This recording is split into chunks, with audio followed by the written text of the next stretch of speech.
All right, let's jump right in. Today, we're going deep on Zidane. Zidane, huh? Okay. And I know what you're thinking, another football legend, more trophies, more goals. But this time, it's different.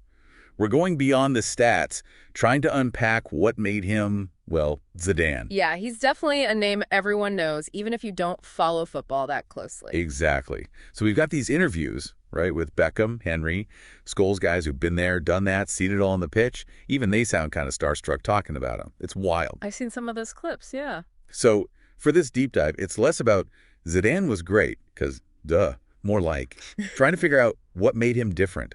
What did these other legends see that we might miss just watching highlights? It's like, how do you explain genius? Right, it's one thing to watch it, another to pinpoint what sets it apart. Totally. Like they keep mentioning footballing intelligence, but what does that even mean when we're talking Zidane? Right, it's almost like he's seeing the game on a different level. Like, Beckham said Zidane could twist his uncle with his moves. Twist his uncle. Okay, gotta unpack that one. It's that unpredictability, you know? Like, he'd make these decisions, these plays, and everyone else is like, how did he even see that coming? He was always steps ahead. And it wasn't just the fancy footwork. We've got Scholes, and this guy's a midfield master himself. He talks about lining up against Zidane and being surprised by his, get this, physicality. Interesting. Yeah, you don't usually picture Zidane going shoulder to shoulder, right? Do you think elegance, grace, that sort of effortless flow, not exactly a bruiser? Exactly. But Scholes was blown away by how strong Zidane was on the ball, how hard he was to dispossess. So it was more than just skill, it was this blend of power and finesse. Like he could outmuscle you while making it look like a ballet. It's kind of mind-blowing. And that's what I think made him so captivating to watch. He could do it all. And he made it look so easy. I mean, people use these almost poetic descriptions like a dance, touched by an angel, like he transcended the sport or something. It had a purpose. It's like that saying, the ball on a string. You just don't see players manipulate the ball like that. It's almost supernatural. It was an extension of himself. And it allowed him to control the entire flow of the game, the tempo. He could slow it down, speed it up, change direction on a dime, and it all looked effortless.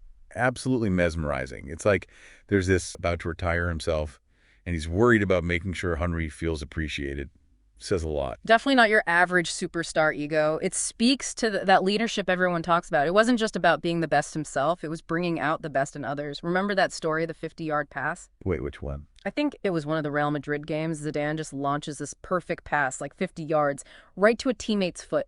And the teammate just volleys it in like it's nothing. Like it's nothing. A point is, Zidane created opportunities for others to shine. It wasn't all about him scoring the goals. He was a facilitator. Exactly, like having another coach on the field, but, you know, way more stylish. It's true. He just knew where everyone was going to be, could unlock a defense with one touch, and suddenly, boom, your teammate. Made him so dangerous, so impactful. Which explains why these other legends speak about him with such reverence, right? It wasn't just the trophies. It was playing with him, witnessing that firsthand. Must have been something else. They talk about how it made them feel inspired, challenged, even a little intimidated. It's one thing to recognize skill, another to be humbled by it. Right, like some players you watch, some players you feel. Zidane was definitely in that second category. Totally. But, I mean, he wasn't superhuman or anything. Did these interviews ever mention any flaws, any cracks in the armor? You know, it's funny you say that. Now that you mention it, everyone's pretty much singing his praises.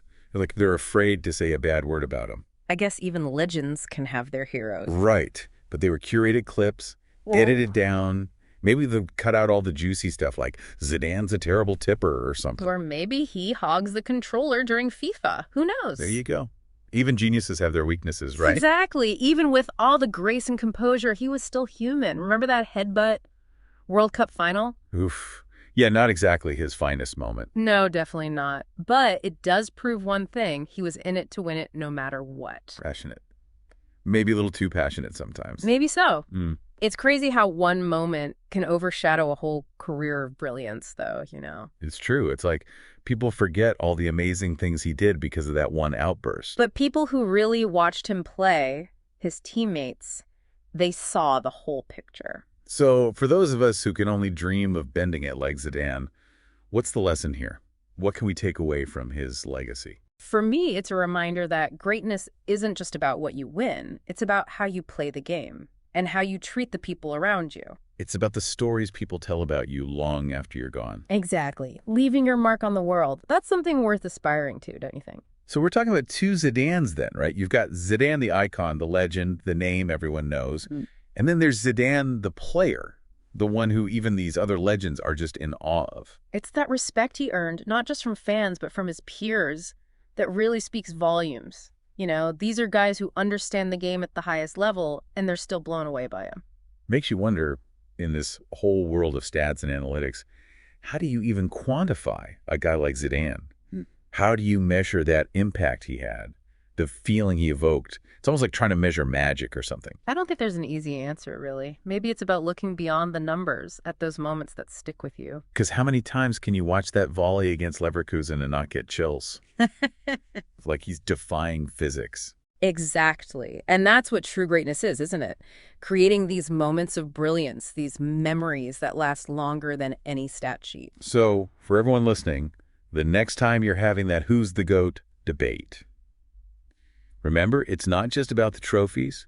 It's about those stories, the impact, the almost intangible something that sets true legends apart. Leaving a legacy, not just through what you accomplish, but how you make others feel. Now, that's something worth thinking about no matter what your field is. Couldn't have said it better myself. And on that note, we'll wrap up this deep dive on Zidane. Hope you all enjoyed it, and until next time, keep learning.